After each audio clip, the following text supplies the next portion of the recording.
지난 시간에 형 에서와 야곱이 화해를 했죠. 근데 야곱이 형이 거주하는 세일 땅으로 안 가고 세겜 땅에 정착을 했다고 말씀드렸습니다. 형 에서와 20년 만에 재회하고 화해하는 정말 감격스러운 장면이 있었죠. 행복했습니다. 그런데 우리들 인생에 행복한 일만 있을까요? 불행한 일도 닥칩니다. 야곱이 정착한 세겜 땅 하몰에게 세겜이라는 아들이 있었는데 그 땅 이름을 아들 이름을 따라서 지었겠죠. 그가 야곱의 딸 디나를 강간합니다. 야곱의 입장에서는 숨기고 싶은 가정의 비극이지요. 이스라엘 민족의 입장에서도 아주 수치스럽고 자존심 상하는 꺼내기 싫은 일이죠. 그런데 이상하게도 창세기의 저자는 처음부터 마지막까지 그 자초지종을 아주 자세하게 설명하고 있어요. 왜 그랬을까? 이 사건이 단순히 한 개인이나 한 가정의 수치심이나 비극의 경계를 넘어서 오고 오는 세대를 위하여 아주 중요한 영적인 교훈이 담겨 있기 때문입니다. 성경에 의하면 인간의 성은 하나님께서 우리 인간에게 허락하신 아주 아름다운 축복 중에 하나입니다. 인간이 태어나고 자라서 가정을 이루고 공동체를 이루고 하나님의 영광을 위해 살아가는 이 모든 과정의 시작이 바로 이 인간의 성과 거룩한 관계에서 시작되기 때문에, 그런데 그토록 아름답고 복되어야 할 이 성과 사랑이 하나님의 본래 의도와는 달리 너무 변질되고 왜곡되었습니다. 저는 오늘 우리에게 다소 거북하고 불편한 주제일지 모르지만은 하나님이 원치 않는 성관계에 대하여 창세기의 저자가 무엇을 경고하려고 했는지 다음과 같이 묵상해 보고자 합니다. 첫 번째로 강간입니다. 강간은요, 상대방의 의지와는 상관없이 강제로 하는 거예요. 남성 위주의 언어와 문화 때문에 욕되게 하다, 더럽히다 이런 말로 아주 완곡하게 표현했지만 강간은요, 아주 잔혹하고 비열한 형태의 폭력에 불과합니다. 여러분, 우리가 길 가다가 누군가의 공격을 받았어요. 그러면 내가 욕되게 되었다 그럽니까? 내가 더럽혀졌다 그래요? 말도 안 되는 얘기죠. 그냥 공격당한 거예요. 그냥. 강간은 가해자가 자기의 욕망을 채우기 위해서 행하는 폭력입니다. 아주 비열한 폭력이죠. 자기보다 약한 자를 대상으로 하기 때문에 아주 비겁한 폭력입니다. 돈을 빼앗기 위해서 남을 때리거나 죽이는 것과 똑같은 거예요. 그보다 더한 거예요. 더 비열하고 저급한 거예요. 그런데 이 강간의 피해는요, 돈은 돈만 뺏기면 그만이지만 이 강간의 피해자는 두려움과 자괴감, 심지어는 죄책감에 빠져가지고 평생 씻지 못할 심각한 트라우마를 겪게 됩니다. 그래서 죽는 사람도 많죠. 한마디로 이 강간의 피해자는 하나님의 형상대로 지음받은 인간으로서의 거룩한 그 인간성을 손상당하게 되는 거예요. 돈 몇 푼 잃는 거하고는 이게 차원이 다른 겁니다. 오늘 본문에 보니까 세겜이 디나를 강간한 후에 사랑한다고, 미안하다고, 위로했다고까지 했습니다. 2절부터 보세요. 히위 족속 중 하몰의 아들 그 땅 추장 세겜이 그를 보고 끌어들여 강간하여 욕되게 하고 그 마음이 깊이 야곱의 딸 디나를 연연하여 그 소녀를 사랑하여 그의 마음을 말로 위로하고, 구구절절 묘사했지만은 이게 얼마나 비겁한 건지를 말씀하고 있는 거예요. 아무리 사랑한다 하고 아무리 사과하고 아무리 위로해도 강간은 강간이에요. 그 무엇으로도 정당화될 수가 없습니다. 서로 사랑하는 가운데 서로 이해하고 배려하고 위로하는 가운데 외롭고 고단한 인생 서로 의지하며 살게 하기 위해서 하나님께서는 이 성이라는, 이 성관계라는 아름다운 축복을 허락하셨는데 한 사람의 욕심을 채우기 위해서 당사자의 의사와는 상관없이 강제로 관계가 이루어지면은 그것처럼 고통스러운 일이 또 있겠습니까?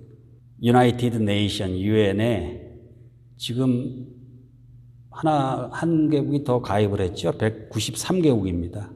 그 중에 이제 65개국의 경찰서에 신고된 강간 사건 평균을 냈어요. 그러니까 전 세계 유엔 가입국에 강간 사건 보고하라고 그랬더니 보고할 능력이 있는 나라가 65개예요. 평균을 냈더니 1년에 25만 건. 그런데 전문가들은 이건 말도 안 된다고 그러는 거죠. 강간 사건의 특성상 선진국에서도 10건이 벌어지면 1건이 보고되는 거예요. 그러니까 이 통계가 아무 의미가 없다는 겁니다. 그나마 65개국은 경찰력이 있어서 치안을 유지할 수 있는 나라예요. 그런데 나머지 나라들 경찰력도 없고 치안도 유지되지 않고, 그런데 그런 나라들에서는 훨씬 더 많이 벌어지는 거죠. 상상할 수 없을 만큼. 더욱이 종족 분쟁, 내전 이런 상황에 있는 나라들의 통계는요 아예 잡히지도 않을 뿐더러 조사할 수도 없죠. 얼마나 이 상황이 심각한지 모릅니다. 오늘 본문 7절에 보면 이는 세겜이 야곱의 딸을 강간하여 이스라엘에게 부끄러운 일 곧 행치 못한 일을 행하였음이더라. 자, 부끄러운 일, 이 부끄러운 일을 누가 행했어요? 행치 말아야 할 못된 짓을 저질렀어요. 누가? 세겜입니다. 성경은 이걸 아주 분명하게 서술하고 있죠. 성경은 강간당한 사람이 아니라 강간한 사람이 죄인이라고 분명히 규정하고 있어요. 또 디나 한 사람에게만 지은 죄예요? 아니에요. 이스라엘 공동체 전체의 죄를 지은 거예요. 너가 강간당하면 한 사람 강간하고 끝난 게 아니에요. 그 사람이 살아가는, 그 피해자가 살아가는 그 공동체 전체의 죄를 지었다는 말이에요. 개인적인 죄가 아니에요. 그런데 역사적으로는 강간을 당한 피해자 개인이 그 죄의 짐을 떠맡아야 됐어요. 온갖 수치심과 죄책감에 시달려서 심지어는 강간 당한 사람을 죄인 취급하기도 해요. 여러분 잘 아시는 병자 호란 때 청나라로 노예로 끌려간 사람이 60만이에요. 그때 한반도 인구가 400만이었어요. 근데 그 중에 거의 모두가 다 여인이었어요. 그 중에 탈출해서 구사일생으로 고향으로 돌아온 여인들이 있죠. 그 여인들을 뭐라고 불렀어요? 환향녀, 고향으로 돌아온 여인이란 뜻이에요. 나중에는 그것도 모자라서 환향년이 됐죠. 본문의 표현대로 더럽혀지었다는 거예요. 강간당한 거가 네 잘못이니까 당한 사람이 죄인이라는 그런 맥락이에요. 일제강점기에 전장에 노예로 끌려간 여인들이 있었죠. 그중에 제일 먼저 내가 그렇게 당했다고 고백한 여인이 전쟁이 끝나고 45년 후에 나왔어요. 김복동 할머니. 자기가 당한 일을 얘기했어요. 그런데 따뜻하게 감싸줬어요.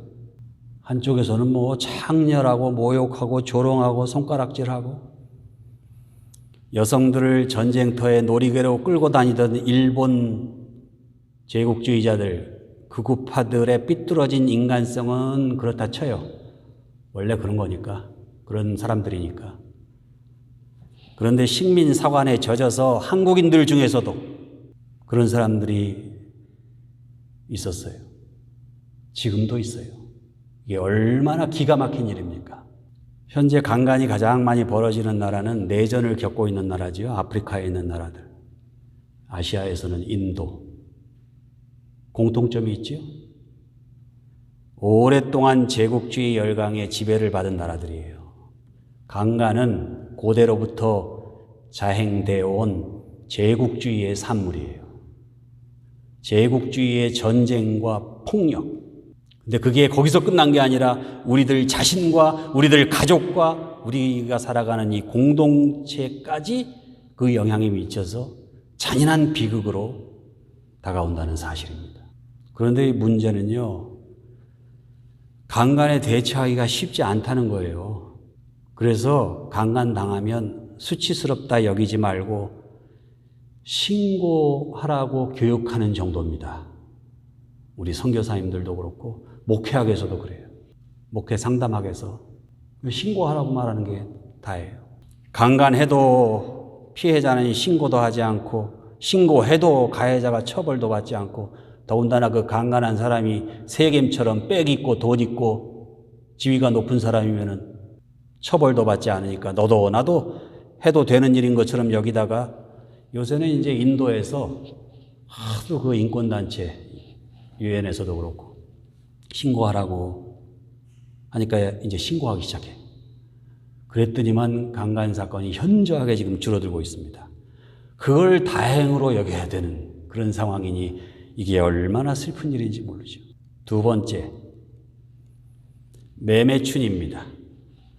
매매춘이라는 것은 사랑하지 않으면서 한쪽에서는 욕망을 채우기 위해 한쪽에서는 돈이나 힘이나 명예와 같이 소정의 대가를 얻기 위해 맺는 성관계예요. 본문 12절에 보면 디나를 강간한 세겜이 야곱과 디나의 오빠들에게 이렇게 말하죠. 이 소녀만 내게 주어 아내가 되게 하라. 아무리 큰 혼수와 예물을 청할지라도 너희가 내게 말한 대로 주리라.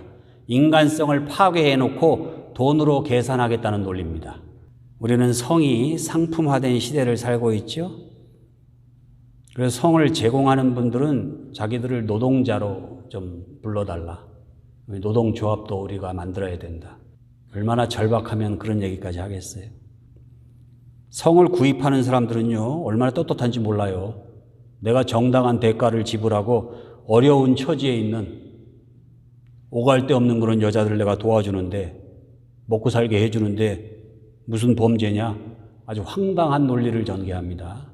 이런 논리가 중세시절 유럽, 그 이전부터도 있었습니다. 유럽의 귀족들이 오래전부터 동유럽, 소아시아, 중동, 북아프리카에서 매춘 건강을 많이 했습니다. 유럽 선진국들, 귀족들 회개해야 돼요. 그런 관행이 아직도 세계 각지에서 중앙아시아, 필리핀, 동남아시아에서 아직도 매춘 관광으로 이어지고 있죠. 한국에서도 군부 독재 시절에 기지촌을 만들어서 매춘 관광을 외화 벌이의 수단으로 장려했습니다. 정부에서. 그래서 기지촌 여성들을 모아다 놓고 당신들이야말로 애국자라고 그렇게 했어요. 그런데 왜 하나님께서 성을 상품이나 노동으로 여겨지는 것을 원치 않으셨을까요? 왜 그랬을까요, 하나님? 여러분, 돈을 주고 살 수 있는 게 귀합니까? 돈을 주고 살 수 없는 게 귀합니까? 자동차, 집, 명품 이런 게 귀해요. 믿음, 소망, 사랑 이런 게 귀해요. 당연한 얘기 아닙니까? 정말 귀한 것은요, 돈으로 환산할 수 없는 거예요. 성령을 돈 주고 살 수 있어요? 그러려다가 망하는 거죠. 구원을 돈 주고 살 수 있어요? 마찬가지로 하나님께서는 인간을 창조하시면서 성을 돈을 주고 사고 팔 수 없는 것으로, 값으로 매길 수 없을 만큼 거룩하고 아름다운 것으로 정해놓은 거예요. 그게 창조 원리예요.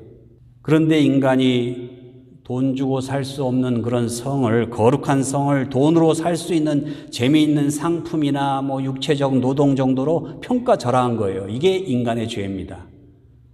하나님께서 거룩하게 만들어 놓으신 것을 저급한 쾌락의 수단으로 만들어버리는 행위이기 때문에 매매추는 그 자체가 죄예요. 아무리 변명해도 소용없어요. 하나님은 아무런 대가를 주고받지 않는 무조건적인 사랑, 그런 사랑에 기초한 성관계를 원하신 거예요. 그런데 현실은 그렇지가 않죠. 자본주의가 고도로 발달하면서 매매춘을 합법으로 하는 나라들이 많습니다. 모든 걸 다 돈으로 따질 수 있는데, 그러니까 성도 상품이고 다른 육체의 노동처럼 노동 아니냐?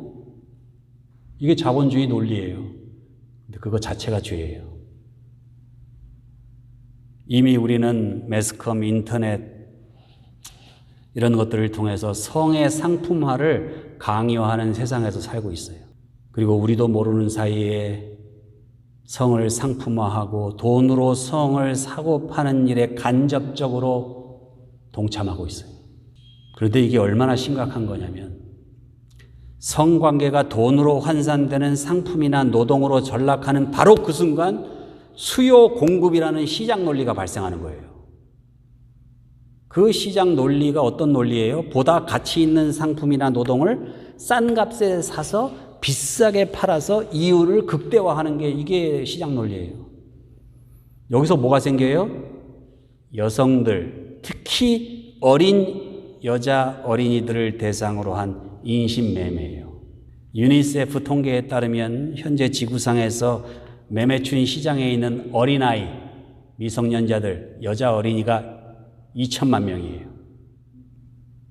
그거보다 더 돼요. 근데 일단 유니세프는 대책을 세워야 되니까 2천만 명으로 놓고 이제 전략을 수립하는 거예요. 해결책을. 이게 왜 심각하냐면 어린이들은 교육을 못 받아요. 어린 시절에 여러분 끌려다녀 보세요.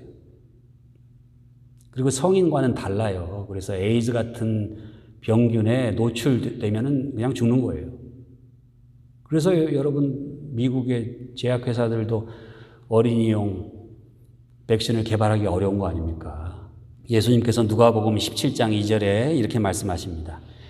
이 작은 자 중에 하나를 실족하게 할진대 차라리 연자 맷돌이 금옥에 매여 바다에 던져지는 것이 나으니라. 이 땅의 어린이들이 마땅히 누려야 할 인생의 존엄과 행복을 빼앗긴 채 질병에 시달리며 참담한 인생을 살다가 죽게 하는 악한 자들, 연자 맷돌을 목에 달고 바다에 던지우라는 그런 말씀이에요. 엄중한 경고입니다. 노예 제도와 제국주의의 잔재로 남아 아직도 자행되고 있는 이 인신매매가 이 지구상에서 없어지기를 우리 주님의 이름으로 간절히 기도합니다. 마지막 세 번째, 여기서 미성년자와의